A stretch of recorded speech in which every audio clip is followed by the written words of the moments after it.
इस वक्त एक बड़ी खबर मिल रही है महादेव बेटिंग ऐप केस से जुड़ी हुई। खबर यह है कि महादेव सट्टा मामले में आरोपियों सौरभ चंद्राकर और रवि उप्पल ने आरोपों से इनकार किया है। आरोपियों ने खुद को निर्दोष बताते हुए ऐप की वित्तीय गतिविधियों से खुद को अलग बताया है।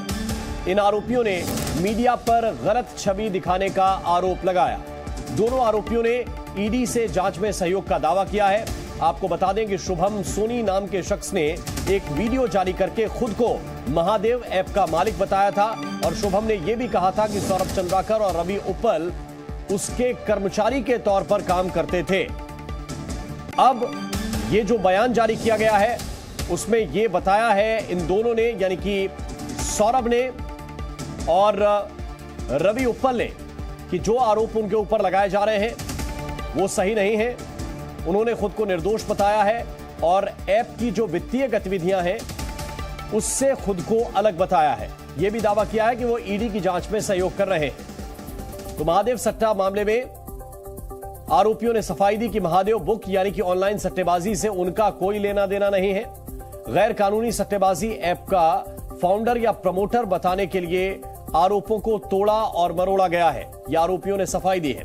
दुबई में रियल एस्टेट के कारोबार की वजह से बलि का बकरा उनको बनाया जा रहा है, यह उनकी तरफ से कहा गया है।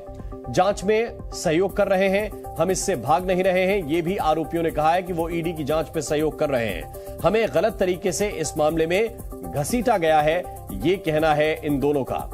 मीडिया, राजनीतिक दलों से अपील है कि बिना सबूत के हमें महादेव ऐप का फाउंडर या प्रमोटर न बताएं। तो इन दोनों ने जो कहा है वो काफी महत्वपूर्ण है ऐसे वक्त में जबकि इस मामले को लेकर राजनीति हो रही है। आरोपियों की तरफ से सफाई जारी की गई है और उन्होंने सफाई में क्या क्या कहा है एक बार आपको फिर से यह समझना चाहिए। कहा यह गया कि महादेव बुक यानी कि ऑनलाइन सट्टेबाजी से उनका कोई लेना देना नहीं है, यह आरोपियों ने सफाई में कहा है।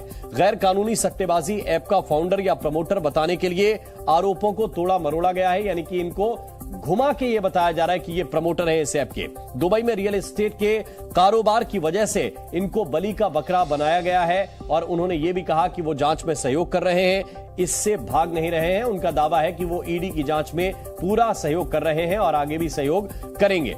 हमें गलत तरीके से इस मामले में घसीटा गया, ये इन दोनों का कहना है। और इसके साथ ही मीडिया, राजनीतिक दलों से ये अपील है कि बिना सबूत के हमें महादेव ऐप का फाउंडर या प्रमोटर ना बताएं। यानी इन दोनों का ये कहना है कि वो रियल एस्टेट का बिजनेस करते हैं और उन्हें महादेव ऐप का प्रमोटर या फाउंडर ना बताया जाए। जितेंद्र शर्मा इस वक्त हमारे साथ ज्यादा जानकारी के साथ जुड़े हुए हैं। जितेंद्र, एक तरफ ईडी की जांच है, दूसरी तरफ ये सफाई है, इस सफाई में क्या क्या कहा गया है दोनों की तरफ से?